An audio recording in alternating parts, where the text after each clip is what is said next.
Welcome to the deep dive. Okay, so we've got these excerpts from Speak by Laurie Halse Anderson. Really powerful stuff. Oh, definitely. It throws you right into Melinda Sordino's world. And, listeners send this wanting more than just the plot points. They want to get under the surface, right? Yeah. Understand what's driving Melinda as she starts high school. Absolutely, because these first scenes, they really hammer home how much she's dealing with something big from the summer. Mm-hmm.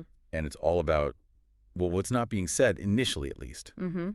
So that's our mission for this deep dive then. Let's try and unpack Melinda's world in those first few weeks. The internal struggles, the external pressures, this like silence she's carrying. And how it just colors everything, every class, every interaction in this, frankly, pretty overwhelming high school setting. Yeah, overwhelming is the word. Okay, so let's start with that silence. It hits you right away. Yeah, it really does. That very first encounter we see with Rochelle now, and that mouthed, I hate you. Ugh. Brutal. Yeah.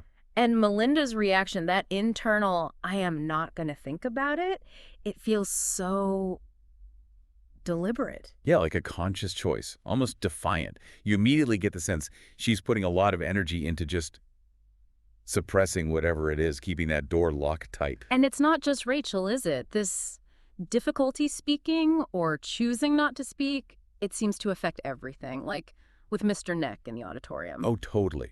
Complete silence when he confronts her, and her thoughts that nobody wants to hear her anyway. It's like she's already decided her voice doesn't matter. You can almost trace it back, can't you? That rejection from Rochelle kind of spirals outwards into Yeah. this general feeling of being silenced or invisible. Exactly. And there's this really interesting tension, isn't there, between her inner world, which is so rich. She's got these sharp, sometimes funny, sometimes really cynical observations. Your internal monologue is amazing. Right, but then outwardly, she's trying so hard to be, what, nothing.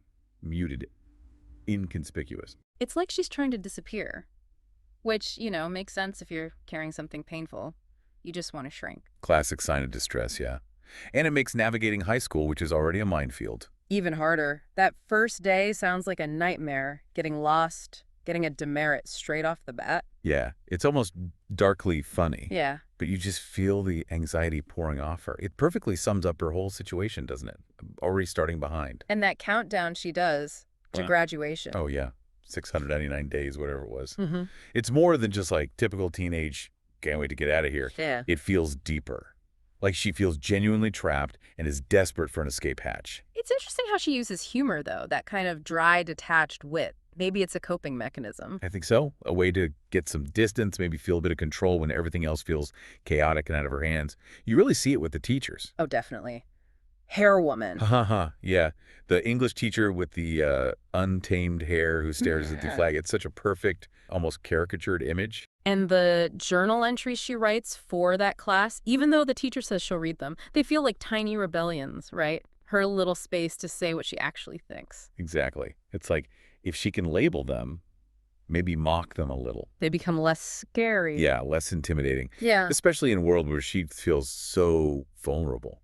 And then you've got Mr. Neck again. Ugh, Mr. Neck. That first run-in wasn't great, and then he seems to just watch her. Yeah, the surveillance thing and the repetitive history lessons, it just adds to that feeling of being stuck, you know, in this oppressive system that doesn't really see her. That comment about needing more holidays for the social studies teachers was pretty sharp, though. Sneaks out. It does. That wit is still there, bubbling under. And the Spanish teacher? Oh my gosh, the charades. Total chaos, right? Trying to teach Spanish without speaking English. The confusion over that simple sentence. Yeah. It's funny, but it also just highlights how lost Melinda feels. Like everyone's speaking a language she doesn't understand, literally and figuratively. Yeah, another layer of isolation. Which brings us to the cafeteria. Yeah. The absolute social jungle. Oh, it's depicted so well. The stress over what to wear, what to eat, where to sit, just agonizing. And seeing her old friends just avoid her. You feel that. It's palpable. It really is. That thought she has about maybe hiding behind a trash can or just leaving her tray, it says so much about wanting to just vanish from that whole painful scene. And then, as if things weren't awkward enough, gym class. Right. The ultimate adolescent horror show for so many. The locker room, changing in a stall. Hmm. It just cranks up her feeling of being exposed and different. What did you make of Heather and Nicole in Gem? Well, Heather seems kind of cluelessly comfortable, which just highlights Melinda's discomfort, I think. But Nicole is interesting. The sporty one. Yeah, the one with potential, as Melinda notes. Yeah. And Melinda observes her, sees she's good at stuff.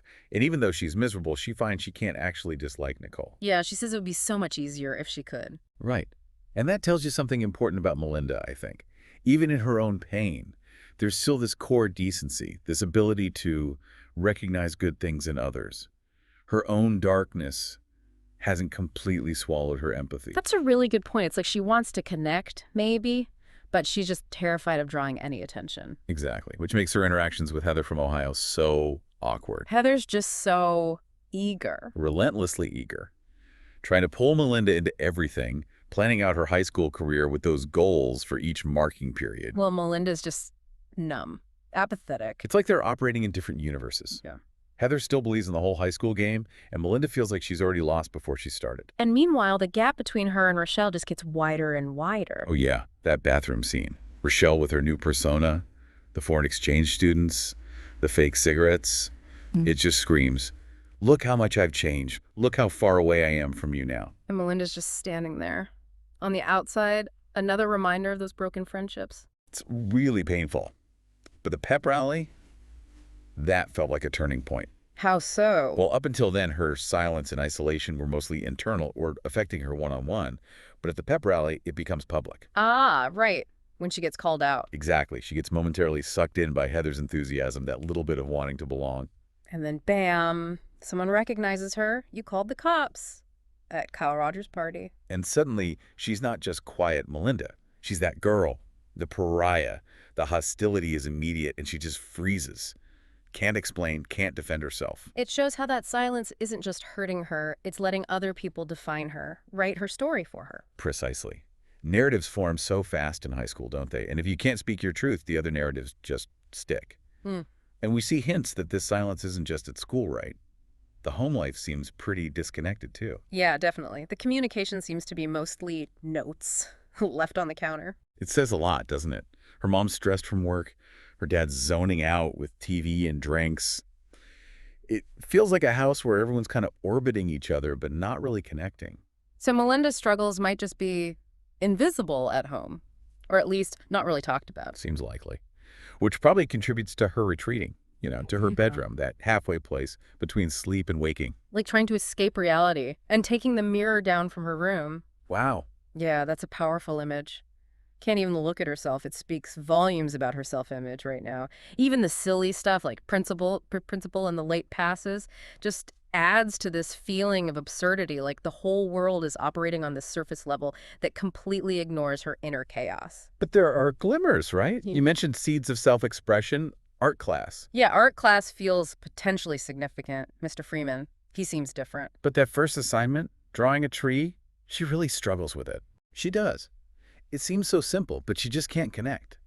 Her attempts are, well, not great. It's like even creativity, a potential outlet, is blocked by whatever she's holding inside. And that dinner theater scene with her parents, that was painful. Oh, yeah. The report card comes out, the grades are bad, and their reactions, they're just so unhelpful. Dad gets angry, mom is disappointed, and gives orders. So nobody asks why. Nobody tries to understand what's really going on with her. Exactly. No real conversation, just judgment and directives. It really highlights the disconnect. And you see that disengagement in other classes, too, like biology or algebra. Mostly, she seems checked out. Though she does notice things, right? Like Miss Keene's passion or Mr. Stepman being excited about algebra. So yeah, those little observations show she is still present, still observing. She's capable of engaging, but something's holding her back from participating fully. And then her reaction to Halloween being relieved, she doesn't have to go trick-or-treating. Yeah, it really just hammers home how isolated she feels. It's not just avoidance anymore. It's almost like she's accepted being on the outside.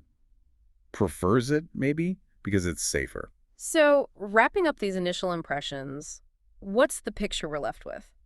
Well, it's a portrait of a freshman girl who's completely reeling, not just from starting high school, but clearly from some kind of trauma she can't yet name or process. Yeah, that silence is her shield, isn't it? Her defense. She's trying to navigate this really hostile social environment while carrying this enormous secret weight. Trying to be invisible, yet maybe, deep down, still hoping someone will see past the silence, hoping for some way to let it out. It really makes you think, doesn't it? How much are we missing when we interact with people? How many are fighting battles we know nothing about? Exactly. And it leaves you wondering about that stupid party. What actually happened there? Was the story she can't bring herself to tell or even think about? It really underscores the complexity hidden beneath the surface. Definitely something to ponder. Thanks for digging into Melinda's world with me today. My pleasure. It's Yeah. heavy stuff, but important. Absolutely. We'll catch you next time on The Deep Dive.